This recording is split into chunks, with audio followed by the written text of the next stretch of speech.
So I'd imagine you've created some really fantastic collectives, lots of fantastic language ready to start planning your explanation and instruction text. Always useful to read through the Waggle again, just to give you an idea of how to structure and some of the language that's used there and how they've structured that. Okay, let's have a look at planning.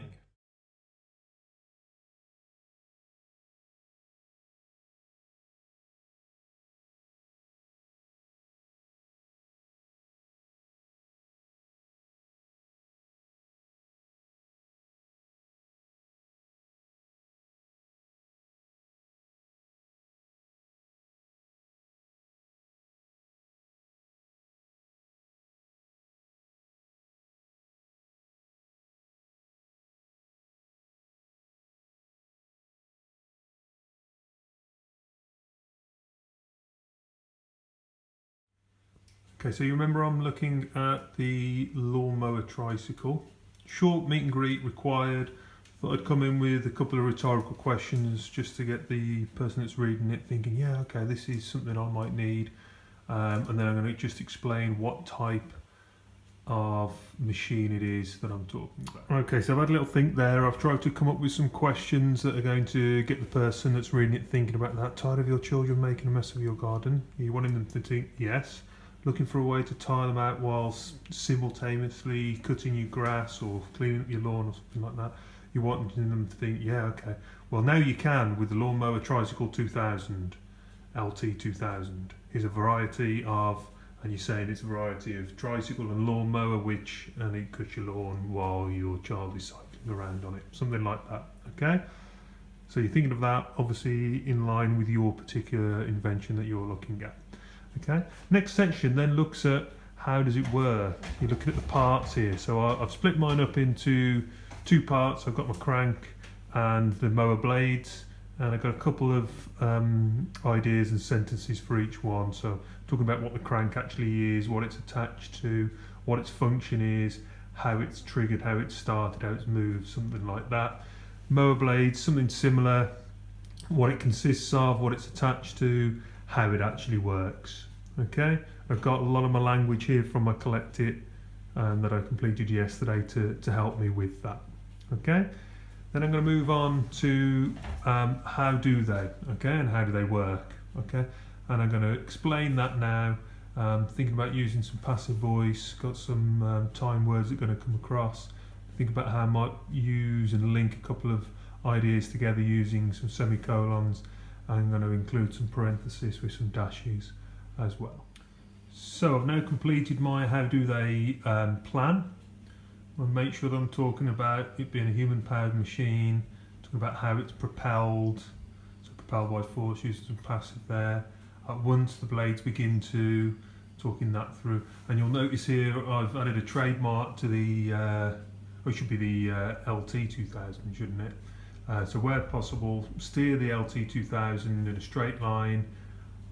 I've put my semicolon in there because I'm going to explain the reason why that is. So this is to ensure, and then I'm going to talk about some accessories here. So the LT 2000 bag accessory, which is sold separately there in dashes, it fits into place, and I'm going to explain how that works. The grass clippings are effortlessly placed into the bag, and just generally how that makes it easier to clean up afterwards.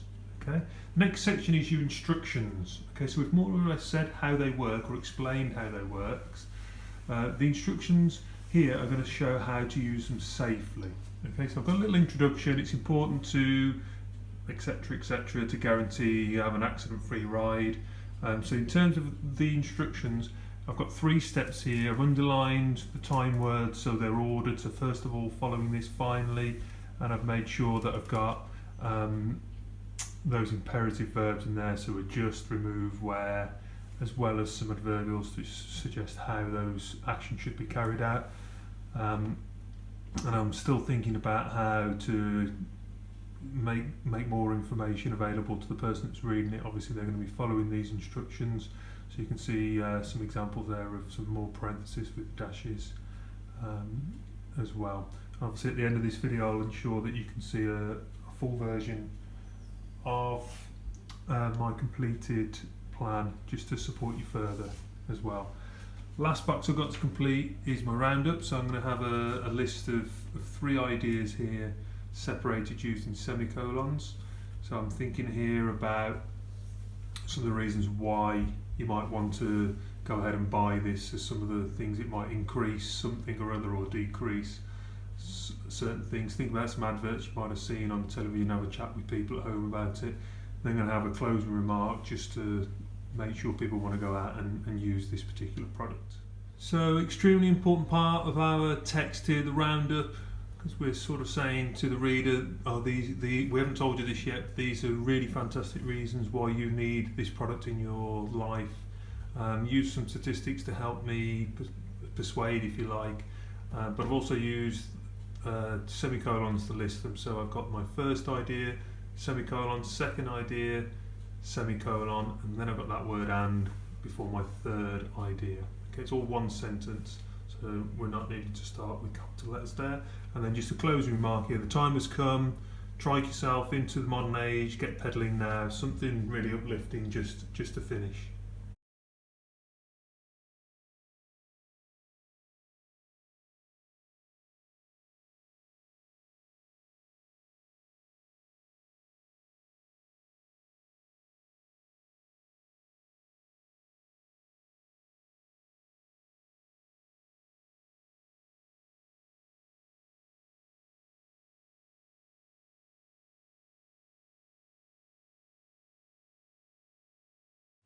Okay, so I really hope that was useful to you. I've really enjoyed getting that together. Looking forward next week to writing my finished writing piece. Make sure you talk to people at home about some of the structure and some of the ways you could present these sentences. Really looking forward to seeing so many different ideas, especially around the different inventions as well, because they are a little bit different. Okay, good luck.